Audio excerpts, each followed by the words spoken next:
Hello, my name is M.W.Burnette. I am a home studio music producer, songwriter, and recording artist, and this is my video diary. So, as you may know, I'm releasing a Christmas album this year. It is entitled Porcelain, and I've been doing several of these little video entries to describe the creative process and the subject matter of that album. As I said, it's a Christmas album, but it's different from any Christmas album that you've likely heard before. There's no talk of snow, reindeer, Santa Claus, and presents, or moments with families spent around the fire singing carols, none of that kind of stuff.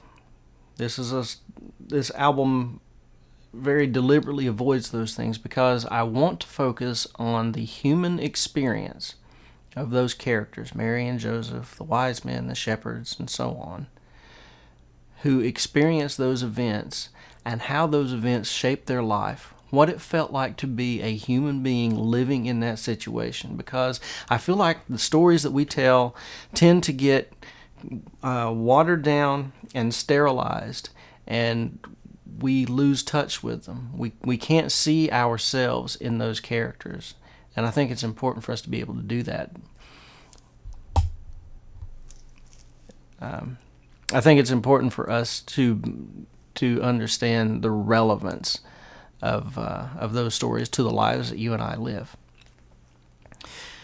So today I'm talking about Elizabeth, and the song that I wrote about Elizabeth is I Know You Better.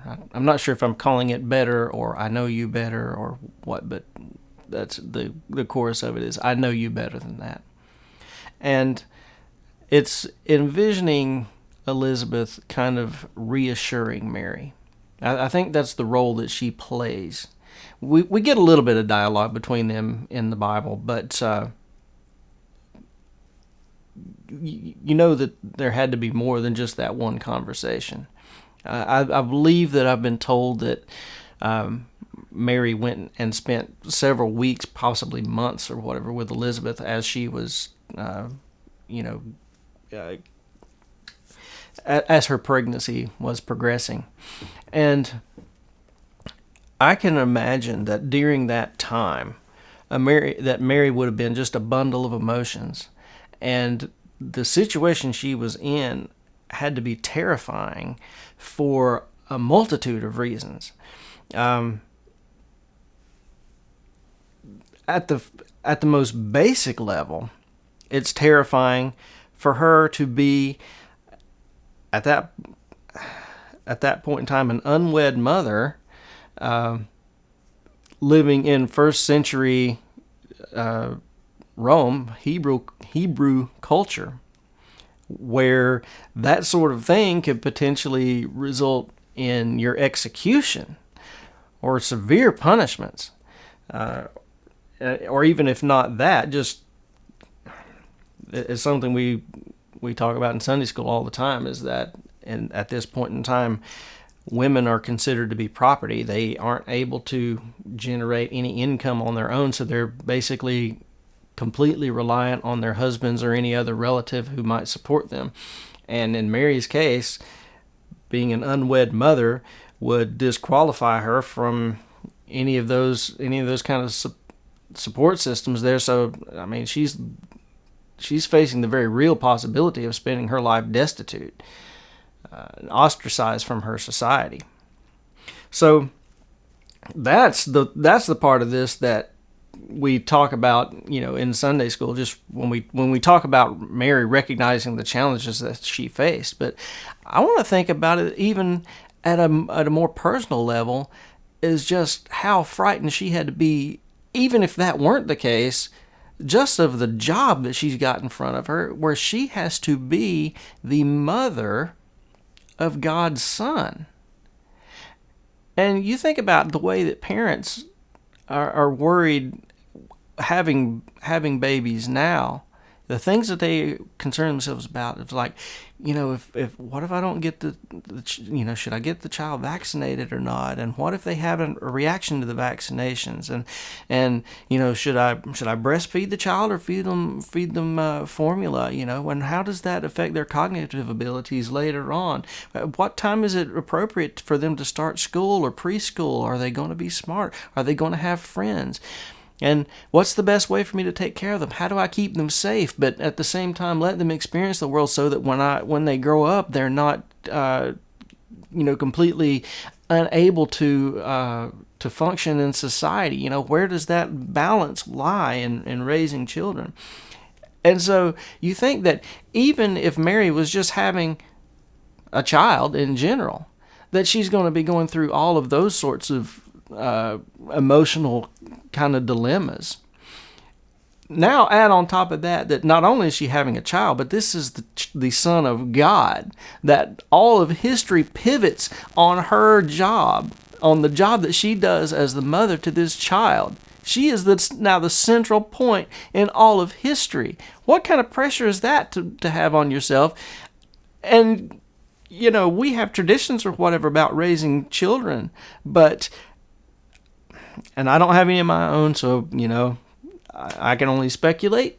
But I have plenty of friends who do, and they tell me that, it doesn't matter what the doctors say or what their parents say. I mean, they take all of those things into account or whatever, but there comes a point where the rubber meets the road. They have the actual situation that they have to deal with right then and there, and they make the best of it that they can. And maybe the advice that they've been given works, and maybe it doesn't. But whether it does or not, they've still got to deal with that situation and do the best that they can without knowing if they're doing it right or doing it wrong.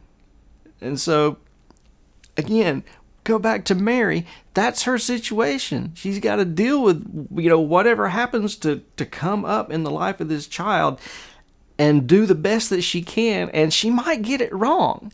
And if you're talking about being the mother of the Son of God, what's the implication if you get it wrong? You got to think while she's, 6-7 months pregnant, she's thinking ahead about, I've got to raise this kid, and what if I mess it up? What's going to happen then if I mess it up, if I'm not a good mother? That any mother-to-be has those thoughts running through her head. So you got to know that Mary had the same sort of thing. And as those kind of thoughts are going through her head, it may be that, okay, yeah, this whole thing started with an angel appearing, but you figure that 7 months into this pregnancy, when, she's dealt with all those things like morning sickness and baby kicking, and this is a very real situation that she's in. This is no longer a hypothetical situation. Hey, you think you could give birth to God's son? Okay, yeah, sure, I'll carry this baby. Now she's carrying this child. It's very real. And I'm thinking that, on more than one occasion, she looked back at that day, 7-8 months ahead, and said, did that really happen? Was there really an angel? Or did I just make this up? Am I just blocking something else out? Or was that guy really an angel? Or did he just give me something to knock me out? Those kind of thoughts had to be in her head. And I can imagine that there was more than one time during that 9-month period that she freaked out. And that's when Elizabeth was there. And she says, Mary, I know who you are. There was a reason God chose you for this task. It's because you are a person of character. And this is hard and it's scary. I know that it is, but I also know who you are. And I know what kind of job you're going to do. I know what kind of character you have. I know that you've got what it takes to stick this out, and you're going to do it right. So don't give in to all of these doubts and fears that you are experiencing, because I know you better than that. So that's what the song, that's what Elizabeth's song is about, is her being there with Mary and being that shoulder to cry on, and that that friend to lean on when the reality of her situation and the magnitude of it set in and just seemed absolutely overwhelming. Elizabeth's there to say, yep, this is a big deal, but you're up to it because I believe in you. You're going to do this. This is going to be okay. So, anyway, that's the story of Elizabeth, and hopefully that's something that we can all relate to, and maybe that fleshes that story out a little bit more, humanizes it for you. And with that, I'll stop and I'll say I'll see you next time.